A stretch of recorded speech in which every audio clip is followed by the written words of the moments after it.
So question 15, which of the following is an addition reaction? Oh, cool, and someone actually started updating it. So, addition.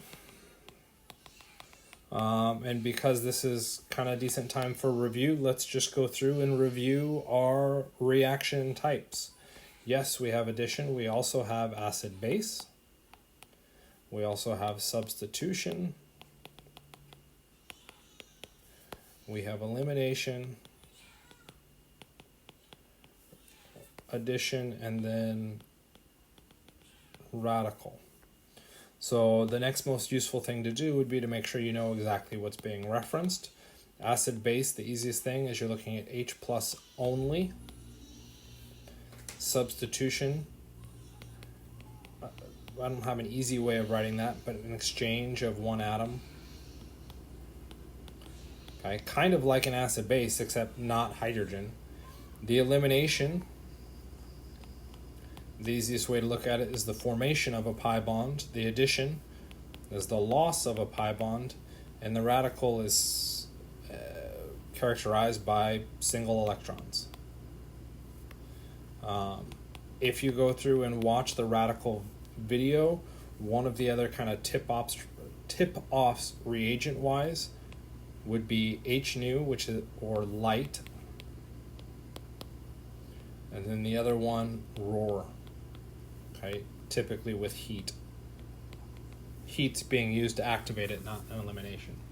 So if we're just being asked to identify which of the following is an addition reaction, which one of these got rid of a pi bond? So already highlighted, someone has gone through and said the answer is A. If we go through, we have 2 pi bonds and we ended with 1 pi bond. That looks like the loss of a pi bond. If we take a look at B, we have 1 pi bond and we end with 1 pi bond. If we look at C, there were 0 pi and 0 pi. D, 2 pi and 1 pi, so there's also the potential of a loss of a pi bond. Okay, so what I would recommend you go through and do, particularly because I need to generate questions fast for our final, would be go through and look at the rest of these reactions and decide what they are. So that very first one is definitely an addition reaction. Okay, it is a tricky one, so we'll look at the trickiness of that in a second. Okay, the bottom one, it is an apparent loss of a pi bond. So what we should do is first try and address what happened in there. And you'll notice sitting at the other end in our product side, we have that single dot. That single dot is a tip-off that we're looking at single electrons. This is a radical reaction. What makes it extra irritating and fun is that we didn't really lose 2 pi bonds. The way this happened is we broke that bond. If you look at those pieces, because that's generating 2 pieces, they'd be identical to each other. And because they are identical, what did that mean?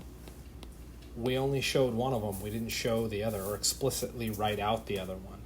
When we explicitly write out the other one, there's still 2 pi bonds. There's no loss of a pi bond. Okay, so that one's definitely doing a radical. For just giggles, this would be a radical initiation. It's an initiation because we started with no pi bond and we ended with a pi bond. So that's an initiation. I sure hope I'm not freaking muted. Looks like I'm okay.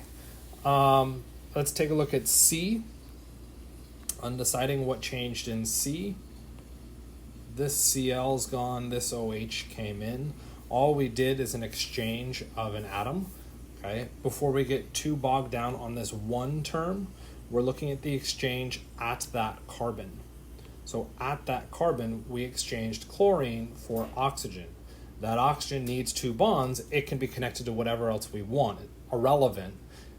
The primary focus here is that we really only exchanged 1 atom at that position. So C would be a substitution.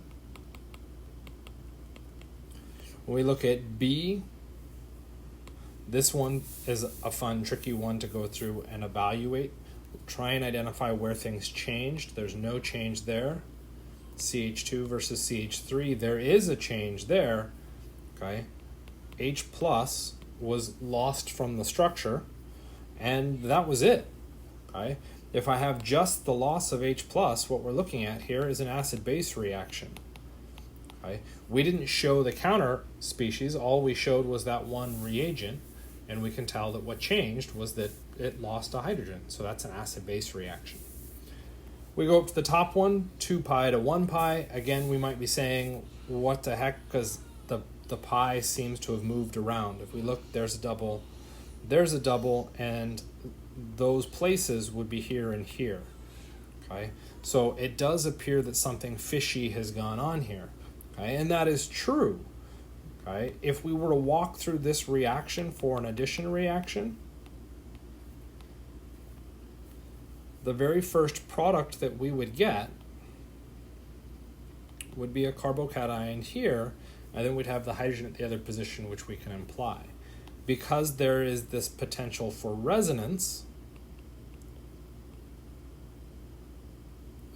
drew too many bonds. Let's try that again.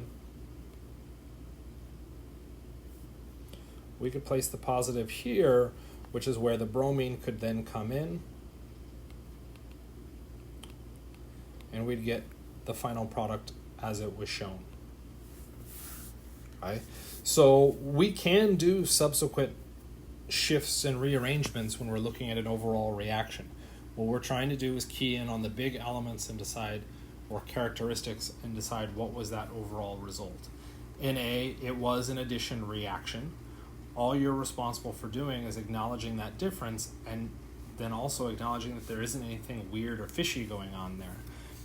D had some weird fishy stuff going on because we had that radical floating around.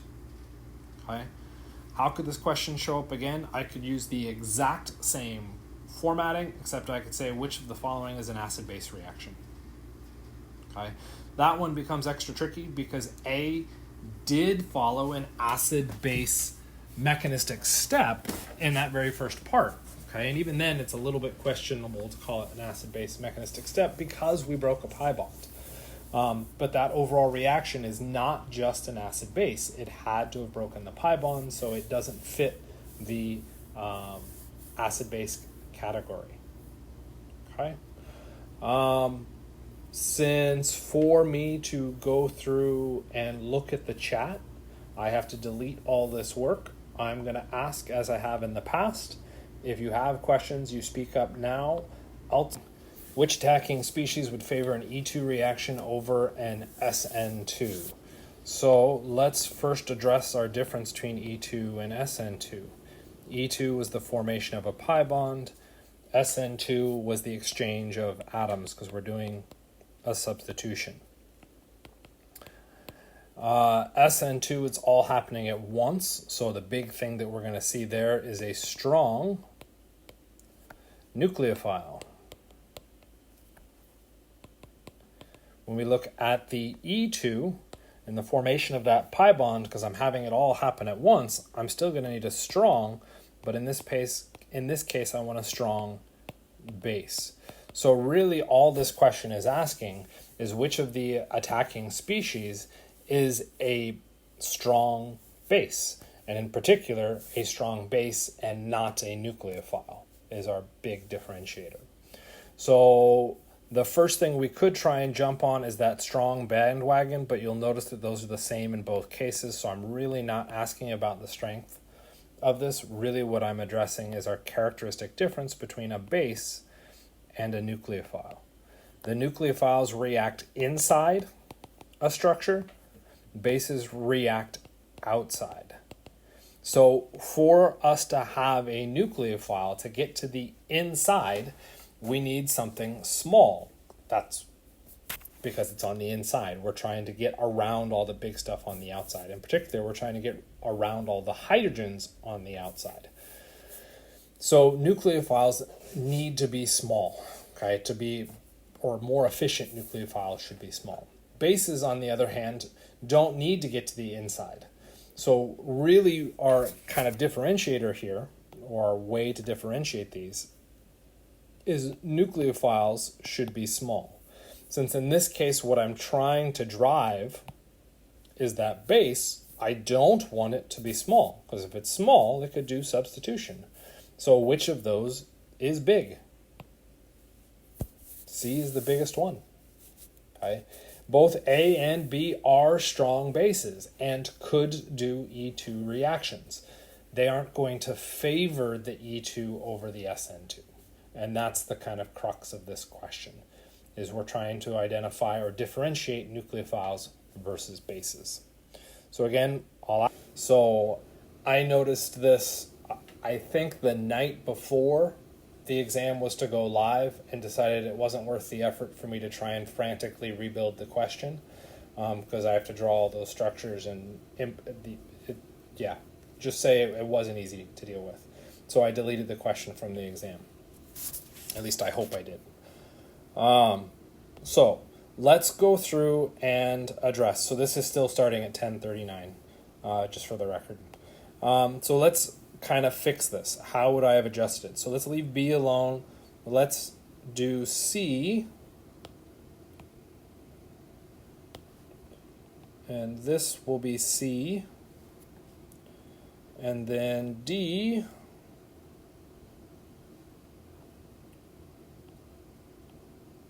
We'll put out here.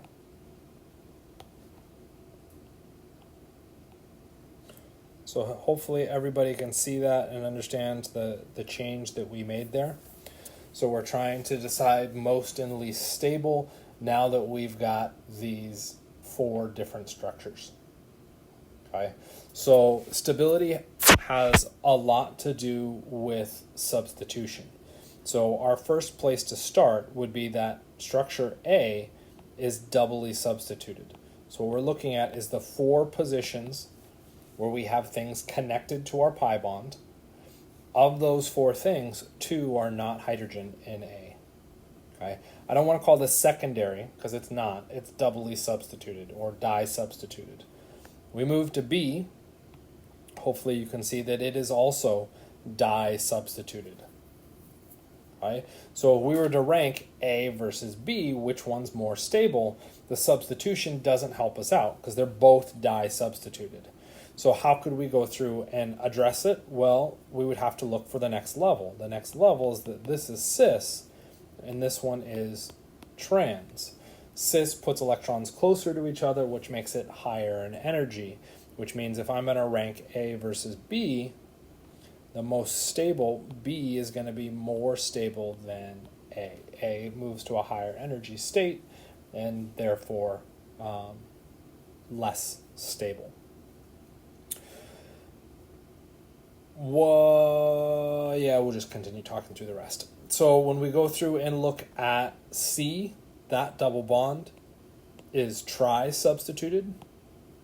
Okay, so that is, of the list here, now the most stable, because tri-substitution is more stable than di-substituted. Okay, and we move to D. D is also di-substituted. So now we run into a dilemma with D in deciding how should we compare it out.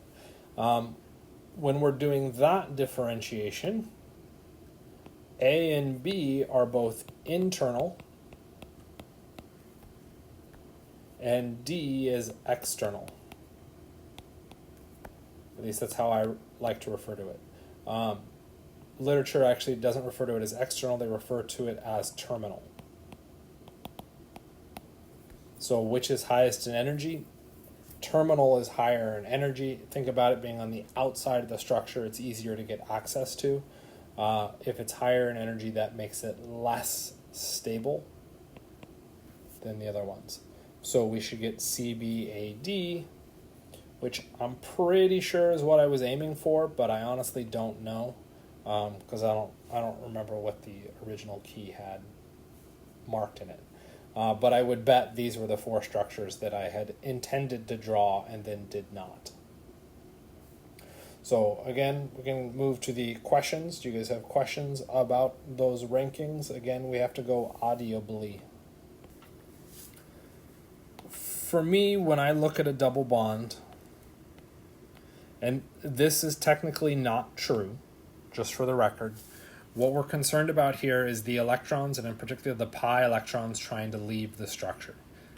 They could leave the structure in any one of these kind of four directions, if you will. So what we're concerned about is what are these things that are out there. And since I started drawing that as numbers accidentally, let's go ahead and stick with it. There has to be something there, so the lowest we could possibly get, or the least interference, is hydrogen. So what we're referencing is what else could be there beyond hydrogen, and that's where we bring in carbons. If we're looking at the dye-substituted situation, there are three possible states. Okay, we could end with it being terminal, or we could have it be internal, as I'm kind of screwing up this system here. Carbon and carbon. Let's do 2 and 3.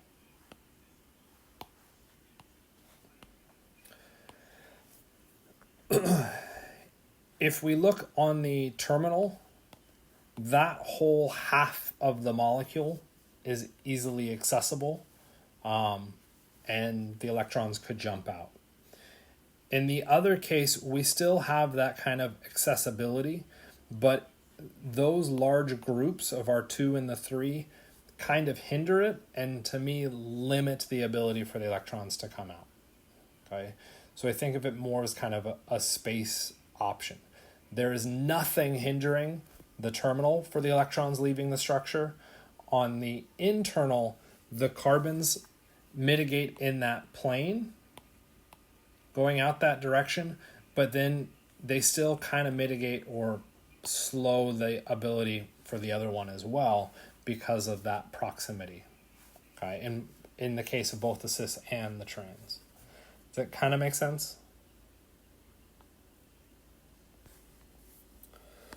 So, which of the following is most reactive for E2?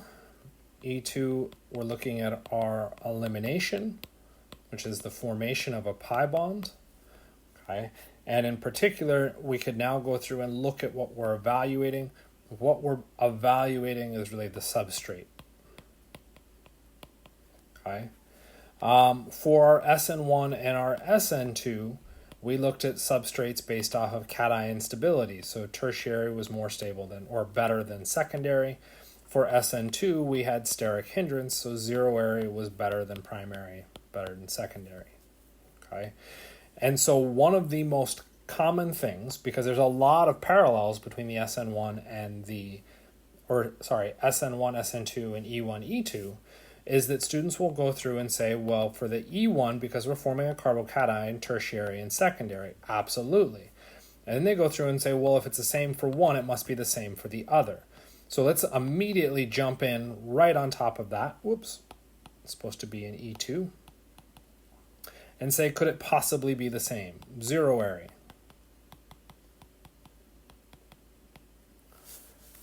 Where do I make a pi bond for that compound? I don't. Okay, so if we immediately encounter a flaw in our it must be the same argument, we need to kind of rein back and decide what's actually controlling it. When we're looking at our elimination reactions, the thing that controls them as our complication of them is Zaitsev. And I've seen too many different spellings of it to know which one's actually correct. So Zaitsev's. What does Zaitsev say? Zaitsev says we want the most stable pi bond. Okay? Most stable pi bond, as we just answered, was the most substituted. Okay? So if we go through and try to do our eliminations, we've got our leaving group, our hydrogen, we'd be forming our pi bond here. That would be doubly substituted. If we look at the next one, here's our bromine, here's our hydrogen. 1, 2, 3. This would be tri-substituted. If we move to our last one, where am I? Bromine, hydrogen. What am I looking for? Blue, pi bond. Green, we end up with tri-substituted kind of again. So we want to address which of those is going to react the fastest, and we run into this issue with B and C because they're both tri-substituted, so that end result. And so how are we going to really decide that? This comes from careful studying of those patterns, and what we find for eliminations is that the tertiary generally forms faster than the secondary, faster than the primary. Why? It tends to form more substituted structures. They're both the same substitution. So why would we pick C over B? That's actually a good question. And all I was going off of was this memorization pattern and the generation of this question. And I would actually have to dig into the literature to verify that that is indeed the case here. Yeah, I actually have to dig into the literature on that one. I would still bet that it's still going to run with the tertiary. The reason for it is probably going to be that bromine's going to be kicked a little bit further away from the structure because of the kind of steric repulsion within those. That further extension away from the structure starts to mimic the formation of the pi bonds just a little bit better. And we see a faster result there. So it's getting down to a real nuanced of that. That nuancing effect is not what was being tested. What was being tested is, did you acknowledge effectively Zaitsev's rule? And unfortunately, it came out with an example that isn't explained nicely via Zaitsev's rule. Yeah, questions? Ready to get chewed out on that one. So one thing that can be helpful for identifying different mechanistic steps is actually drawing the end result of a curved arrow mechanism. So when in doubt, draw it out. If we draw this out, there's our carbon, triple bond, nitrogen, sulfur, oxygen.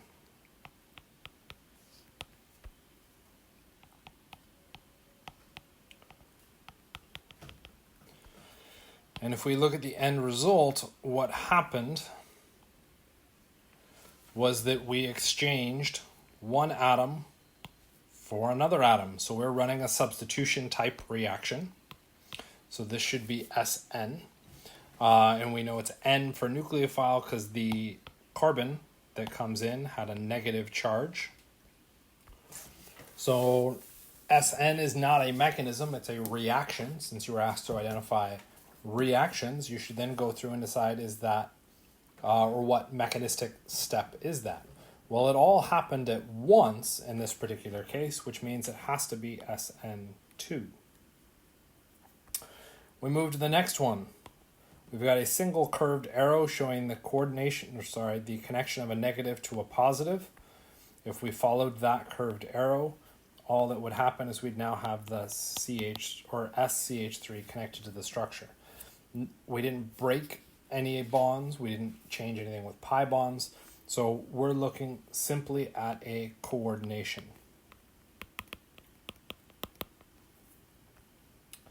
The next one becomes a tricky one because we're looking at these half-headed arrows. Half-headed arrows are showing the motion of a single electron. Okay, and these become challenging to deal with because we're looking at single electron motions. Single electrons are radicals. You might be like, well, we didn't study radicals. Exactly right, you did not, which is why the answer for this one is none of the above. It didn't match any of the mechanistic steps. It wasn't addressed in that chapter. Okay, so it was acknowledging that you don't have something. The last one, we're showing the electrons go to the bromine. if we show the result of that, that sigma bond is no longer present, and we have Br minus chilling off on its own. We'd have a carbocation. What we've done is we've broken a sigma bond. This could be the works of an SN1 overall process, but we would have to see that in 2 steps. The very first step of that SN1 is a heterolysis. All we did was break 1 sigma bond. I would fully expect a question like this to show up on the final, where you need to be able to identify the individual mechanistic steps. You may see direct copies. You may also see new mechanistic steps popping up. Both mechanistic examples of the new section of material, so our electrophilic additions, and technically acid additions-ish, radicals, both as I was going to say radical substitution and radical additions, but those are reactions. Both are saying radicals as a radical initiation, radical propagation, and radical termination as possibilities. So just seeing a radical won't fly. It's just calling it a radical. You'll have to know what that initiation, propagation, termination terms are also referencing. Why? Because it's part of the class. You need to be familiar with identifying those. So hopefully that answers those questions.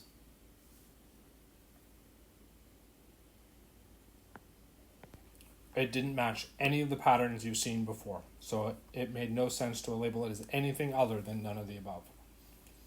Okay. As far as the final exam moving forward, yes, it is relevant. So let's go through and look at what's happening.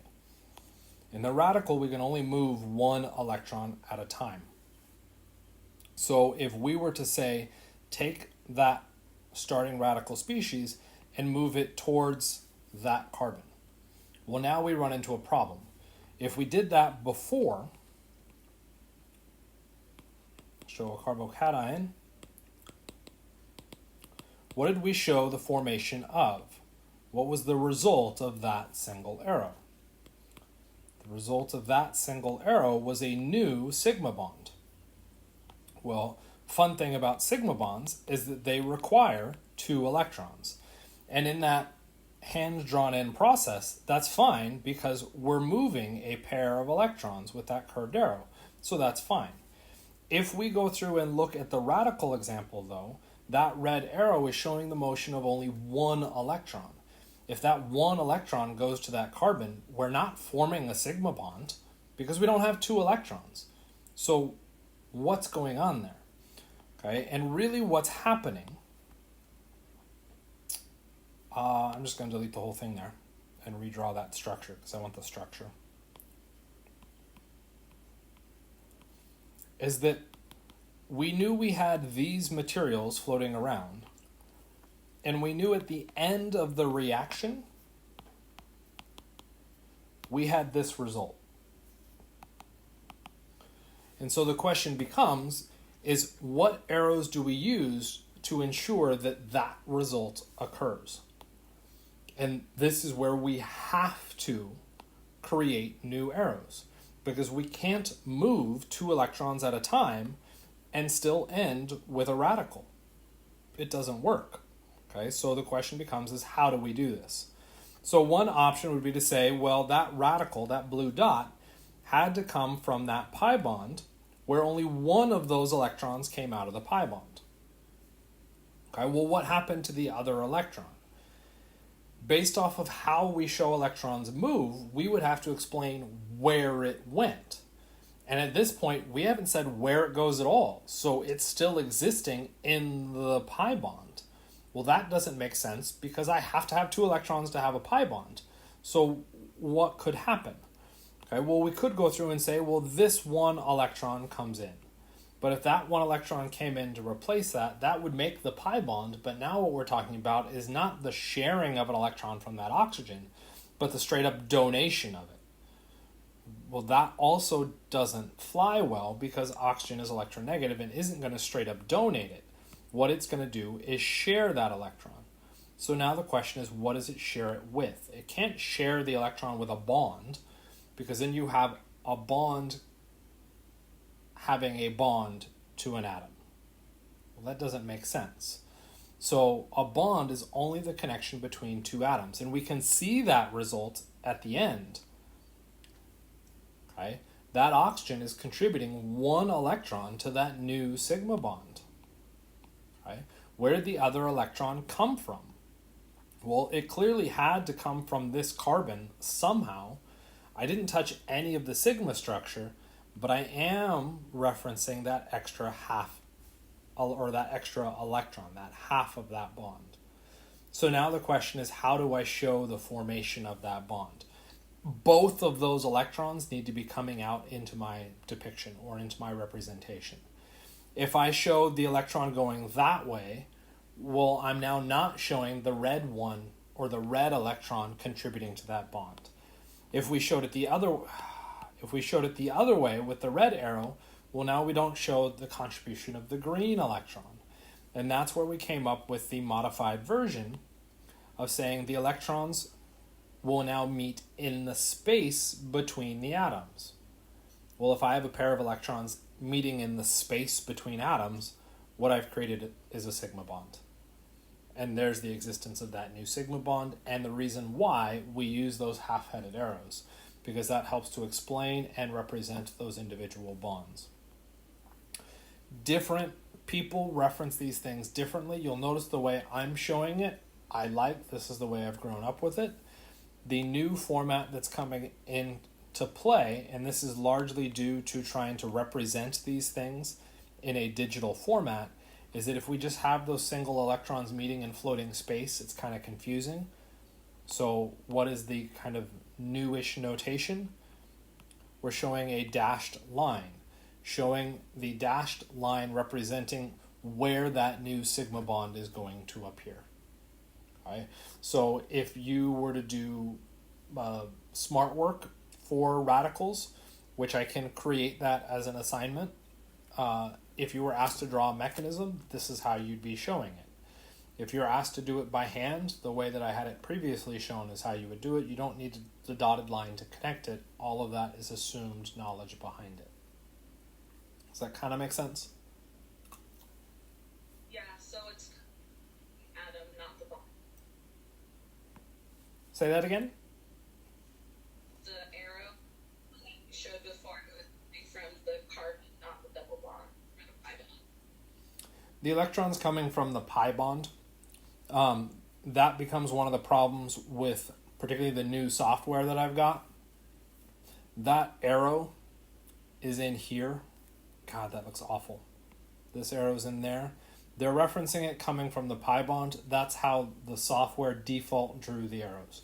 There was no way I could change that. My preference, if we were to draw that out again,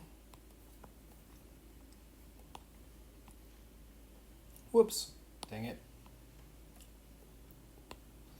You'll notice that I'm going from what appears to be, if you're forced to label one of those as a pi bond, I would argue the green one makes the most sense as a pi bond, just because of how the structure is kind of put together. But that's purely opinion. There is no default for that.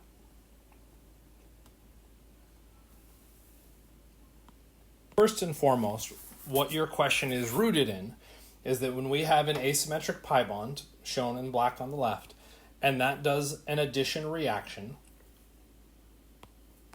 the electrons in that pi bond are going to come out and react. Okay? They're going to come out and react with the electrophile, or the positive atom. So this is going to happen in all of our addition reactions. And so that will then go through subsequent steps. So these aren't just saying it ends in one step, but at some point we will stop that reaction, the electrophile will be connected, and we'll put the nucleophile on and we'll have this product. Which of those cases, or where should the electrophile go? Because if you look at that arrow is starting at the pi bond, and this kind of ties back to our radicals, because the radicals are saying where specific to the atoms where the electrons go. And in the addition, we don't show that. It's just kind of assumed. So how do you know where you should be placing the electrophile? Okay. Well, that is all dependent on what is known as regiochemistry. So the placement of those things is regiochemistry. Where do my groups go? Okay. And what I would argue is that you already have the knowledge of where that electrophile goes, because you should have some concept of resonance. And when we go through to draw out resonance structures for this, there's the possibility where we put the negative charge like that. Should we show it red and purple and green? There we go. Purple and green, or the negative charge here. So there's two possible resonance systems that we could have gone to. Okay. Those resonance contributors are driving where the electrophile is placed. Okay. And that when we look at these two, this purple one is the most prevalent, or the most contributor. God, that is not I should just stop writing. Contributor, okay, and the green one is not a contributor. Okay, and now the question becomes is why? Okay, well, this goes back to our discussion of carbocations. Carbocations are more stable at tertiary than secondary than primary positions. If we take a look, the purple has it at a tertiary position, while the green has it as a secondary. So that is one strike against our green and one hit for our purple. If we go through and look at the anion, the negative charge is more stable at primary than secondary than tertiary. So if we're looking at the anion on our purple structure is at secondary. In the green, it's at the tertiary. Yet another reason why that green structure is not a good contributor, which means when I see a pi bond like this, an asymmetric pi bond, what I should immediately be envisioning is this resonance structure with that distribution of electrons. So that when I show that blue curved arrow, I know that the electrophile is going to be going to the negative atom, because the electrophile is positive, the negative carbon, which means I should be getting the bottom result and not the top. Okay?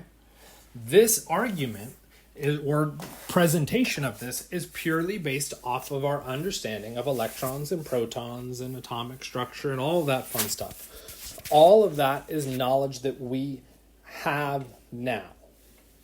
Okay? So that's how I think you should approach this. But of course, that's just me. Okay? Let's go through and look at a specific example. Instead of it being electrophile, nucleophile like that, we now bring up hydrogen and the bromine. There's still that charge distribution, which is still going to drive towards that bottom result. Okay? Everything about that drives to that bottom result. Okay, in this particular reaction. And if we're at a curved arrow, fix that. Well, in the 1860s, I want to say, so electron discovery is 1890. So before we have proof of electrons, protons, and all that fun stuff, so we don't have resonance, we don't have curved arrows, all we have is end results. And what someone did is that when they ran this reaction, they noted that there were these two possibilities that we're showing here. And when they ran the reaction, they noted that the only thing that they got was this bottom one. So it didn't matter what kind of pi bond we started with, where it was located, any of that. We always ended up with that result, okay, with that purple hydrogen going to that position, or at least substitute position. Okay, and so what someone went through and did is said that, well, if we're going to run an addition reaction, so in additions, hydrogen goes to position with the most hydrogens. because we could identify atoms. Okay? That's a pretty phenomenal observation, considering we don't even know we have electrons and protons. But what we did discover was that if we're going to do an addition reaction, hydrogen goes to position with the most hydrogens. This worked so well that the person who discovered it got to attach their name to it. And this is where we hear Markov... I butchered that pretty badly too. Markovnikov additions. Okay? Almost right out of the gate, or next chapter, we can see how this is a problem. Because when we move to the next chapter, instead of adding HBr, I'm now going to react it with mercury acetate. Well, Markovnikov is now F'd. His whole principle is that we add hydrogen. We're not adding hydrogen anymore. So what happens? Memorize a new rule. That's why Markovnikov and referencing this process is a bad idea. And what you should be referencing instead is where those charges on our resonance structures align, because those are going to predict where things go. Okay? To make things kind of worse-ish is that we can do a reaction with BH3 in THF followed by peroxide. Okay? And why this becomes problematic is that in this end result, we do end up placing hydrogen on the structure. Okay? But we end up placing the hydrogen at the position opposite the way Markovnikov predicted. So instead of saying, oh, Markovnikov's rule is stupid and we should stop evaluating it, we just went through and said, well, I spent all this time memorizing Markovnikov. I'm now going to also memorize more stupid stuff by saying any reaction that doesn't follow Markovnikov, I'm going to call anti-Markovnikov. Big problem, anti is used already in a whole bunch of different places. Okay, so if you're really going to go this route, which is okay, don't call it anti, call it not Markovnikov. Okay? So you can classify reagents as Markovnikov reagents and anti-Markovnikov, or not Markovnikov reagents. I think it's a horrible idea because it's removing the chemistry that's allowing you to predict where the reactions happen. And anytime you remove the chemistry from it, what you're now doing is exponentially increasing the amount of memorization that you're going to have to do for those individual reagents. If you find that memorization is easier, by all means, go ahead and do so. Okay? But that is your call. If we picked this particular system, if we understand the reaction, that hydrogen is actually negative, the boron is positive. The hydrogen is actually going to the positive atom. That's why we're getting the anti-Markovnikov, because the hydrogen isn't positive.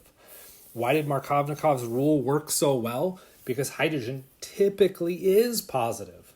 Okay? In a vast majority of the cases, hydrogen is positive. And that's why he could come up with this rule. Too many old chemists pushed this memorization process, and now it's stuck in our freaking textbooks, and I can't wait for it to get freaking deleted because it's stupid to push towards students. But if you're hearing people reference Markovnikov, and I know I've said it in the past too, that's what's going on with it. Okay? Markovnikov is ultimately, I don't know where the electrons are, I know the atom goes here. If you want to have the question that you asked, which is a good question, how do you know where the electrons go? That's regiochemistry, and that's recognizing that we have advanced a hell of a lot more than 1850s understanding of chemistry. Okay? I apologize sort of for the rant, but I'm going to go ahead and pause it there and ask if you've got questions about what I've said. And then if not, I'm just going to assume you're good. Which of the following protons has the lowest pKa? This is always fun, okay, because we're bringing in pKa's. pKa's are tricky because they're the negative log of the concentration of H+, which is ultimately to say a low pKa equals a high concentration of H+, which means very acidic.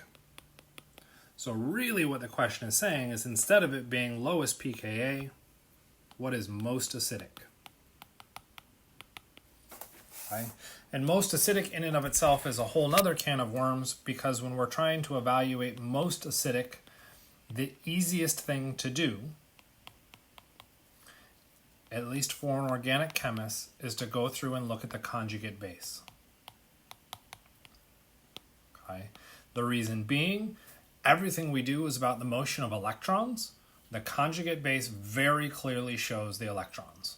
Because we can now see them standing out in front of us, that can help us with our answer or help with our explanation. Okay. A more stable conjugate base makes our acid more acidic. Okay. These mores are relative. I just realized that's entirely illegible, so I'm going to rewrite that part.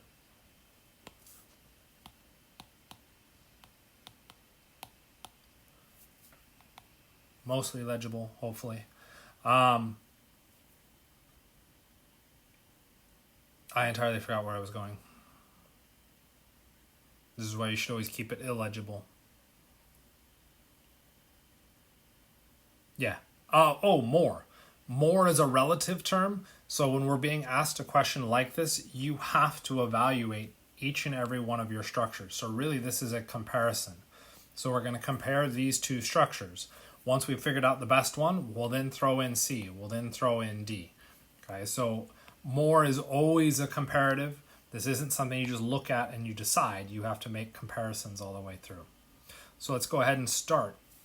Okay, if we're going to look at a conjugate base, we're going to remove the remove the hydrogen. So we're going to have a negative oxygen. We'd have a negative nitrogen. We'd have a negative carbon. And we'd have a negative carbon. Okay, so really all we're trying to do is address the first stage of our chemical reactivity that I've told you that you should go through and memorize. The first place we start is with charge. Every single one of these is negatively charged, so that doesn't help.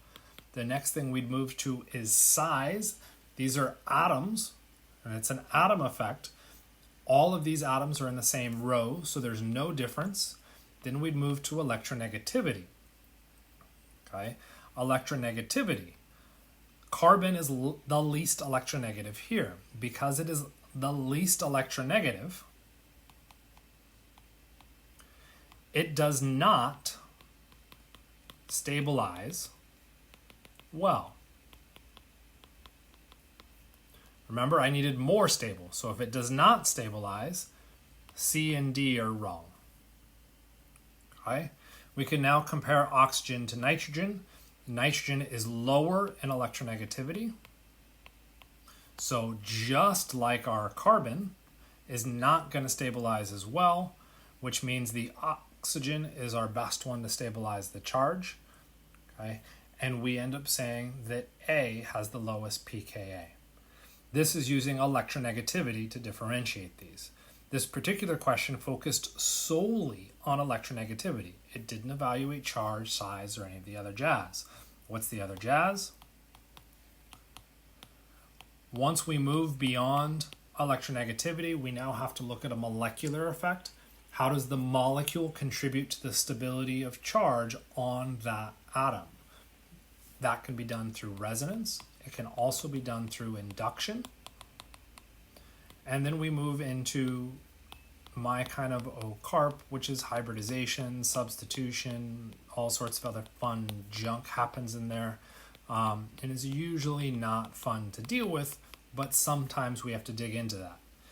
Don't dig into our hybridization and substitution unless you need to. Okay? There's one kind of exception on this, the hybridization here. Whoops. An sp carbon is particularly tricky when it comes to hybridization because that sp carbon is more stable than a nitrogen, okay? Which would sound to run counter to our electronegativity, but it's a hybridization effect. The hybridization effect is relatively minuscule, okay? But it can come in and mess with you. Okay? Questions before we delete it all. Okay? The first thing we want to do, as we talked about in the past case for our acidities, is that we want to look at the stability of the conjugate base. So we need to go through and make these each negative. So this would be O negative. This one would be N negative, S negative, and Br negative. Before we get too far into this, realize that each of those also has other hydrogens. We could have removed them from the carbons. As we looked at in that previous example, carbon being the least electronegative and the smallest of all of these isn't going to come into play, and we should be looking at our heteroatom, okay, be it our oxygen, nitrogen, sulfur, or bromine. So when we're going through and looking at stability, charge, same charge. Size, these are not all in the same row. Bromine is the lowest on the periodic table, which means it is the biggest. Because it is big, what can it do to the individual charge? Okay? If that little blue dot in there is an electron, and I tell you, you have to stick your hand in there, okay? And if you touch the red or that blue dot, you get electrocuted, you're probably going to pick the bigger one, okay? And that's because that electron is confined to that circle. There's more space for that electron to move around in that space, which means when you stick your hand in there, you decrease the odds of ever encountering it, which means that electron is a more stable system. If Br minus is the most stable due to size, that stability makes HBr the strongest acid. And so that immediately puts 4 out in front.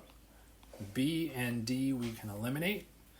Okay, we could now try and play the game of numbers to see if we could figure out which one's best between those two, but let's go ahead and move the rest of the way through.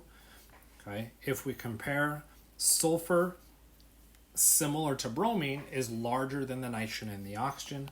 Because it is bigger, that makes it the stronger acid. So we would expect 4,3. We actually have our answer already. If we continue down to nitrogen versus oxygen, same row, so there is a non-existent size difference, so we have to evaluate electronegativity. The oxygen is more electronegative. Because it is more electronegative, that stabilizes it better, which means it becomes more acidic. So our final ranking, if I did that right, 4, 3, 2, 1. Whoops, I can't count right. Sorry. I just started counting down. Oxygen we said was more acidic than nitrogen. 4, 3, 1, 2, which is A. Make sense?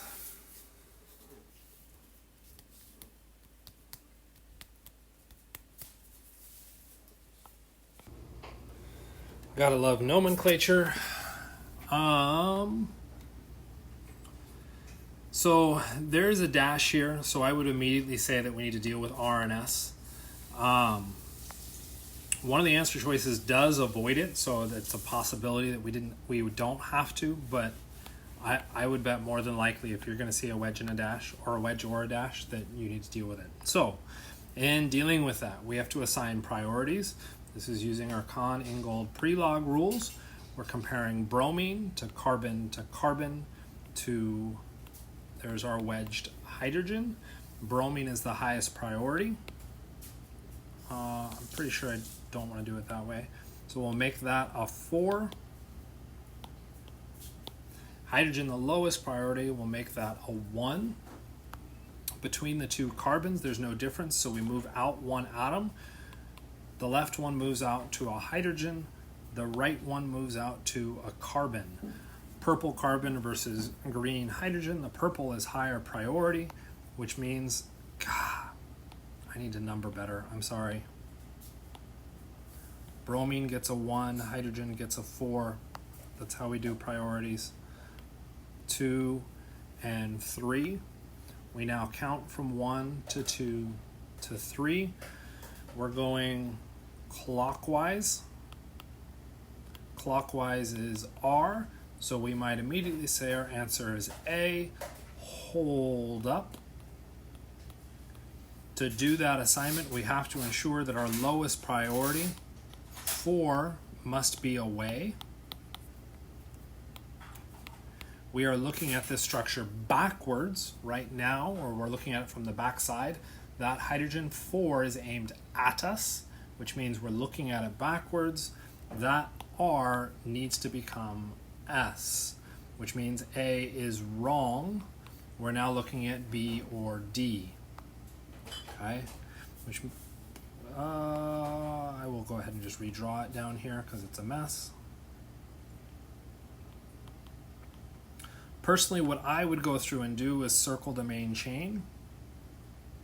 We go 1, 2, 3, 4, 5, 6, 7, and hope. Nope, not very useful. Heptane, which way should we have numbered it? Conveniently, not that direction. Awesome choice.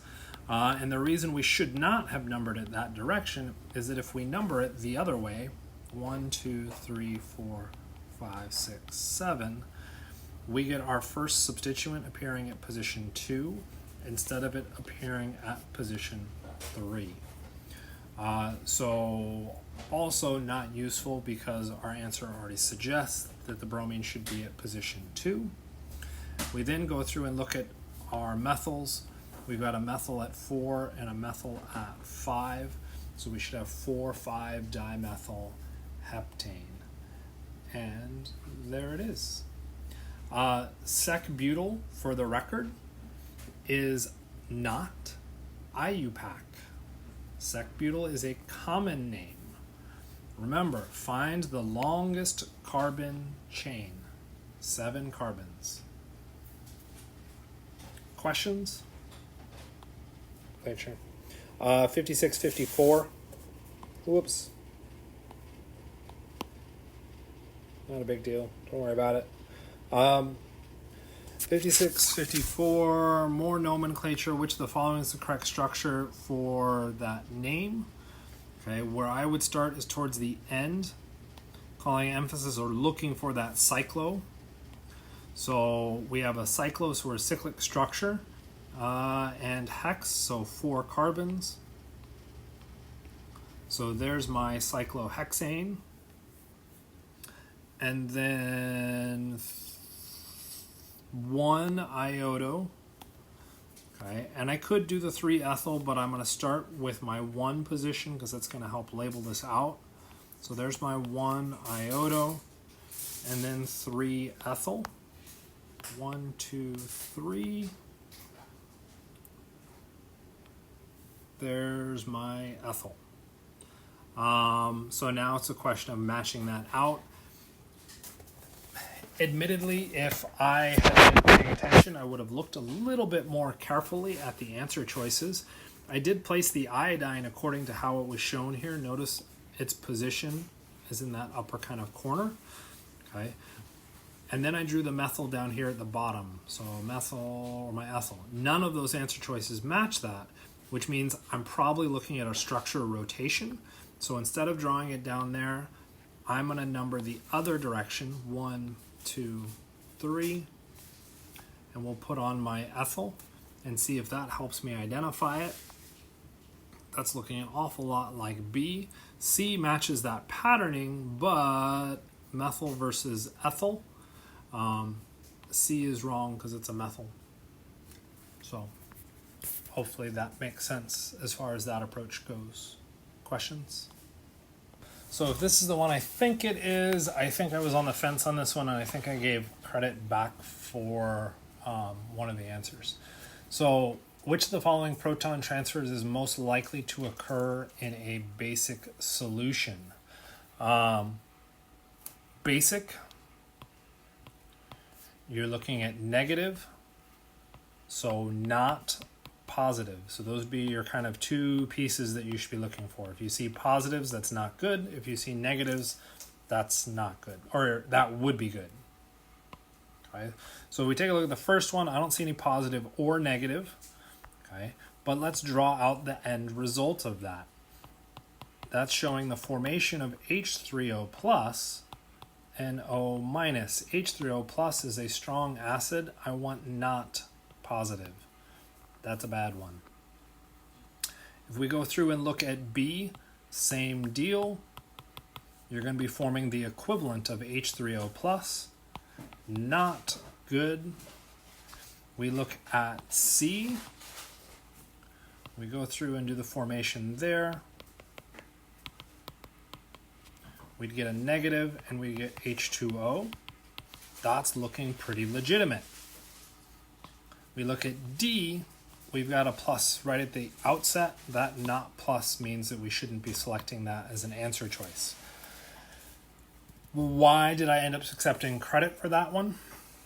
The reason being is really that C is also questionable. OH minus is not a strong enough base to deprotonate the NH.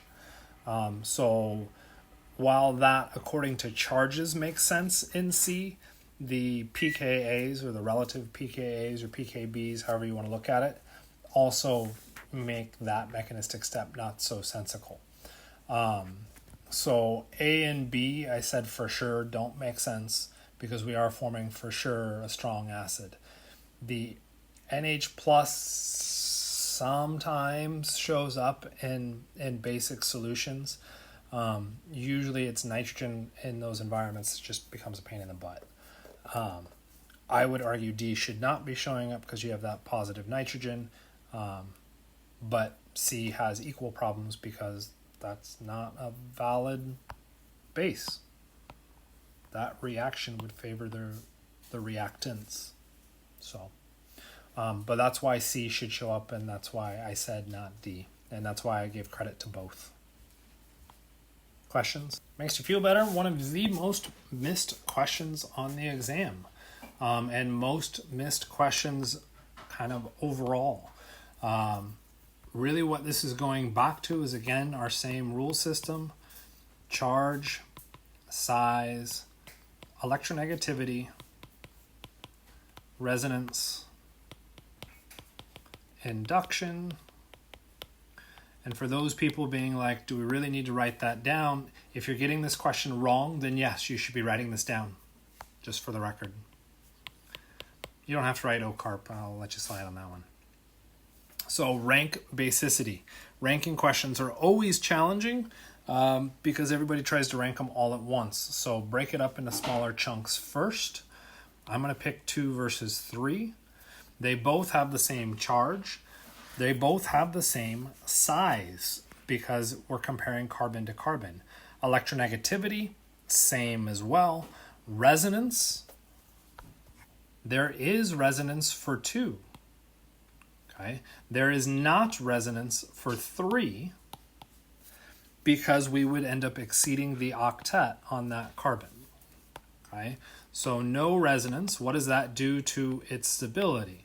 If there's no resonance in this case, that makes it less stable. Okay, so a less stable negative. The question asks us to rank basicity. The whole point of being a base would be donating electrons. We need to be looking at the least stable. Okay, so based off of this analysis, we have 3 being more basic than 2. We now have to throw 1 into the picture. We could throw 1 and directly compare to 3. We're going to run into the resonance issue again. 3 is going to come out as our big winner or loser, depending on how you want to look at it, and definitely be the strongest. Okay, that means A and D are wrong. So now what we really have to nuance is what's happening between 1 and 2. Okay, so let's clean some of that up. How do we tell the difference between those? Well, charge, size, electronegativity, all the same. Resonance. There was a resonance contributor for 2. Okay, so here's our resonance contributor for structure 2, and I'm going to imply atoms on this. Okay, if we go through and look at 1, well, doesn't 1 also have a resonance contributor? Indeed it does. And if we draw that out, we'd end up with our negative charge. Fun stuff. But it also has yet another resonance contributor.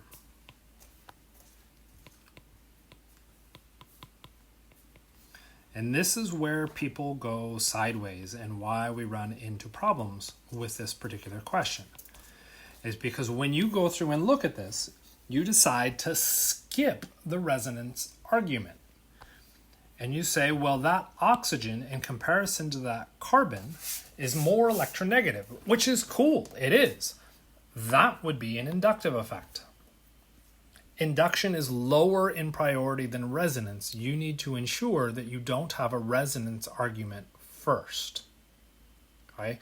Our resonance contributors are definitely different from each other, so we need to evaluate that first. So, the next kind of mistake that comes into play here is that people say, well, 3 resonance, that must mean it's more stable, and because it's more stable, it must be the weaker one. Okay, well, again, you have to evaluate what your reactivity is. We're concerned about our our carbon being negative. If we go through and look at the overall charge of that carbon on the red side, or our red structures, one structure had it as negative, the other structure had it as 0. We average that across 2 structures and we get a negative 1/2. Okay, so resonance did stabilize it, and it's less negative. That's why it was less basic than 3. What happens when we look to the largely blue side? Well, we had one that was negative, we had one that was 0, and we had another one that was negative. Spread across 3 structures, this is a negative 2/3. Negative 2/3 is more negative than a negative 1/2. Meaning the negative 2/3 one is more reactive than the negative 1/2. What does that mean for us? Our ranking: 3, then 1, then 2. The most common mistake here is people jumping to induction. You have to evaluate your resonance. That resonance stabilizes, okay, that carbonyl, preventing, if you will, the resonance inside. Okay, this becomes exceptionally tricky, but this is what explains a lot of the reactivity differences that we see when we move into second semester with carbonyls. Okay. Aldehydes and ketones being more reactive. So here's a ketone is more reactive than an ester. Okay. Why? Our reactive site is a positive carbon on the inside. The aldehyde, ester does resonance that stabilizes it. The ketone is a more active species than the ester due to that lack of resonance. So we have to be cognizant of it, aware of it, incredibly common to be tested on, particularly in second semester. First semester, it becomes a little bit borderline, just because they haven't decided that you understand resonance yet. I think you have. Sorry. Questions? So when we're looking at our heats of combustion, this is really just another fancy way of saying rank these according to stability. Okay. So we had a similar question to it that was supposed to show up on the exam that did not. And then we just walked through it, what it could have been. But here we're asking effectively the same thing. So a couple first approximations I would go through and do is anything that shows up the same on both I would delete. Because that structure is not, that's a lie. We do actually need to include that in our analysis. Okay, and the reason we need to include that is recognizing the relationship between those pi bonds. When we go through and look at the red pi bonds versus the green pi bonds, the red ones are conjugated, as in they can do resonance, and the green ones cannot. Because the green ones are not in resonance with each other, they are not stabilized. So this is a case where resonance stabilizes.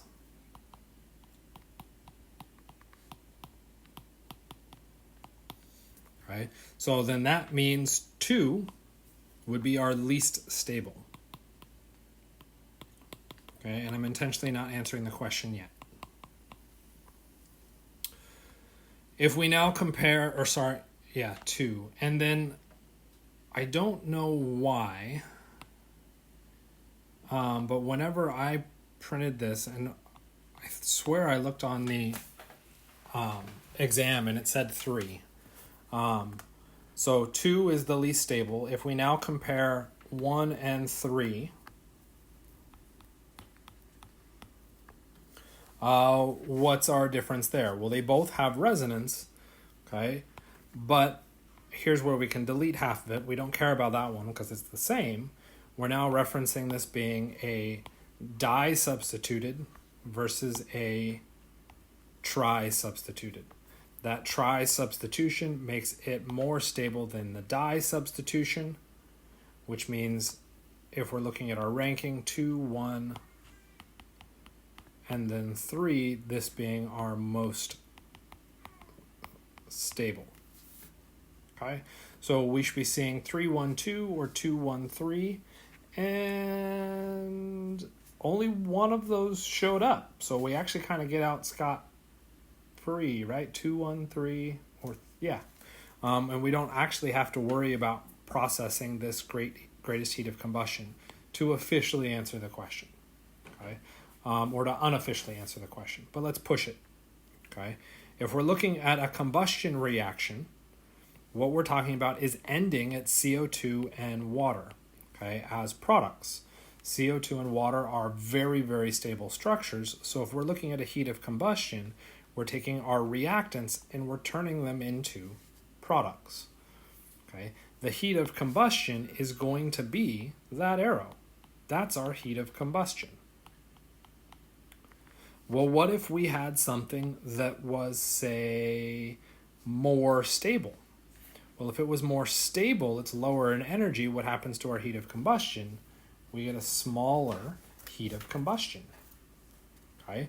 And if it was less stable, we'd get a larger heat of combustion. So if we go through and look at it, green we said was our least stable, blue we said was our most stable, and red was somewhere in between.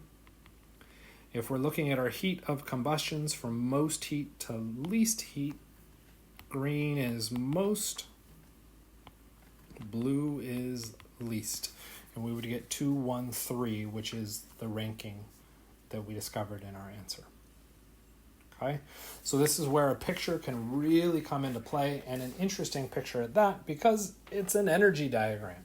So you can fully expect to see energy diagrams on the test. You are responsible for being able to interpret those.